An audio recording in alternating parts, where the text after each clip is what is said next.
Welcome back to the channel, guys. I hope you're doing well today. So in today's lesson we're going to learn about support and resistance. This is a very interesting topic because people encounter this concept all the time in their daily lives. We program ourselves to buy things when they get cheaper and refrain from shopping when things are expensive. Now this behavior is pretty normal for most people, but when it comes to trading, the same cannot be said. The majority of people or general crowd buy stocks when they're expensive and sell them when they're cheap. This is mostly attributed to either fear of losing money or fear of missing out. Skillful traders know this phenomena and take every advantage of it. So to not get caught up in the same losing game like the majority does, getting a proper knowledge about when is the best time to buy and sell is critical. The knowledge of support and resistance areas helps in this matter a lot, and we're going to learn about this now.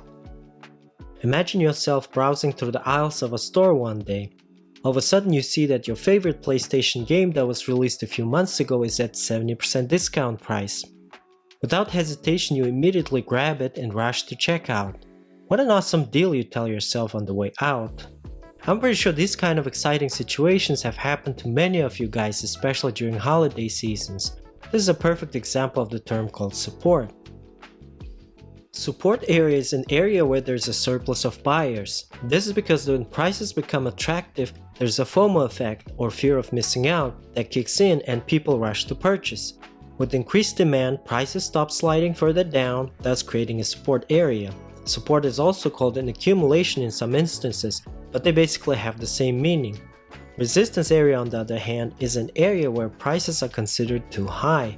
Traders usually begin to liquidate their holdings in this area along with bears, who initiate shorts to take advantage of the high prices.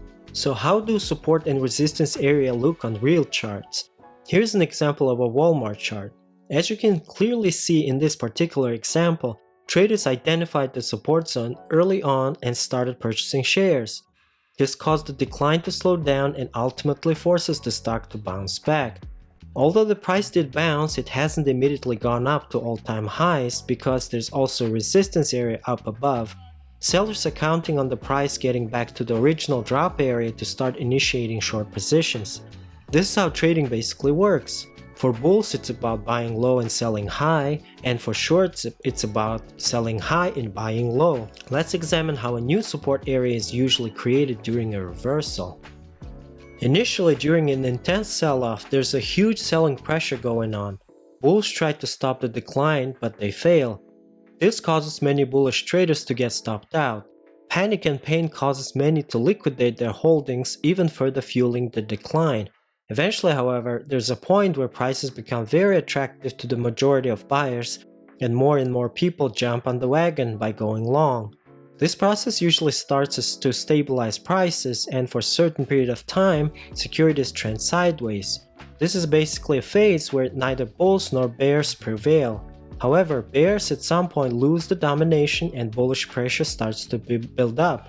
More and more buyers cause the price to slowly increase, leading to a phenomenon called the breakout. This is a phase when bulls start to dominate over bears, and prices clearly reflect this. A continuing bullish pressure causes a further price surge, eventually reversing the downtrend. Voila, we got a new support area formed. Support zones can also be created during an uptrend, only in this situation there's no initial selling pressure that has to be reversed. Prices usually move in a wave-like pattern and never go like a straight line. So in our case, after the initial surge, securities usually take a breather and go sideways for a short period of time before resuming the move higher. This is due to people taking small profits and waiting for the beginning of the next momentum move to the upside. This little period of resting in many cases qualifies as a new support area. The resistance, on the other hand, is created when a bullish trend is cancelled by bears and the trend begins to reverse. This is basically the opposite of how a support area is created.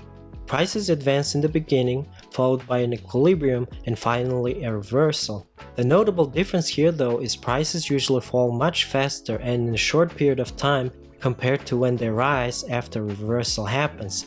This is due to the increased fear in the markets. During downtrends, resistance is usually formed when bulls try to pick bottoms and create a temporary equilibrium.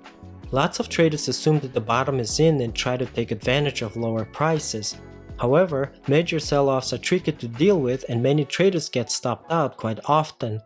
After a short pause in selling, prices usually resume their downward direction, thus creating a new resistance area. This leads us to another question. Can support and resistance areas switch places?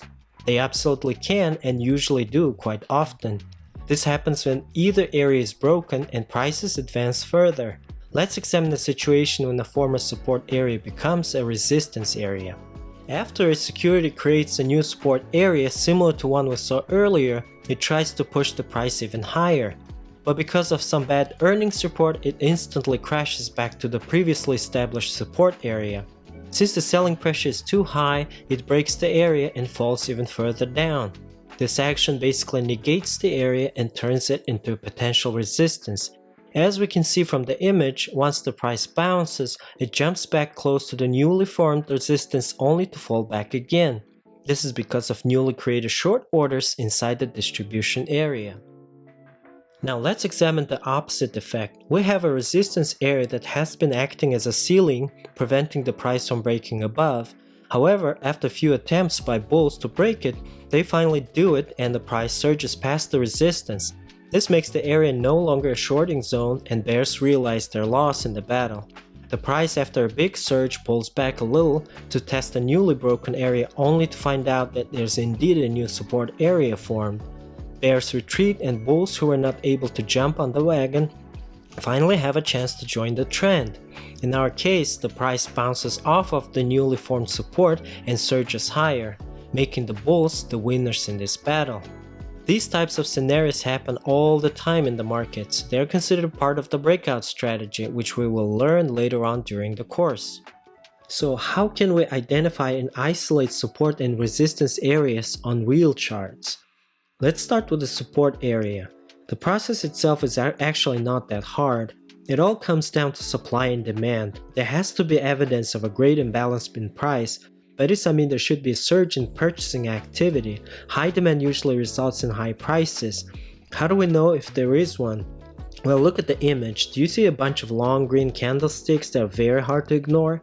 They're evidence of a strong bullish activity. Since the price moved up so fast, there's going to be ample demand left in the area, and should the security trade again at those prices, bulls can take advantage of it. As you can see from the chart, the body of the bullish candle that started the uptrend can be used to draw the support zone. It's also important that after the reversal happens, there's a follow-up, because without it, support zone ceases to exist. Fortunately, in our case, the price kept going higher after the reversal, further confirming that our support area is a legitimate one. Next is the resistance. Here again, we should look for an area where there's a great imbalance in price. In our case, a big, ugly drop. This is usually represented with the long red candles that you can see in the image. The selling pressure is even greater if there is a follow-up. In our case, we can see that price traveled further down for days without any hesitation. This further validates that the resistance area of our choice is a legitimate one. So since we identified the area of interest, how do we properly isolate it? We do this by drawing two parallel lines around the body of a candle that started the reversal. It doesn't really matter if it's a green one or red one. In our case, it would be the green candle preceding the long red one in the image. When drawing the lines, we should try to make the size of the interest area as optimal as possible. What I mean by this is not too wide or too narrow, because our profit potential depends on it. We will learn more about this when I start covering lessons about precision entries. And this is it for the lesson. I hope you enjoyed it. In the following lesson, we're going to start a discussion about candlesticks. It's going to be an interesting one, so I hope you will join me again next time. But until then, please don't forget to subscribe, and I'll see you in the next video.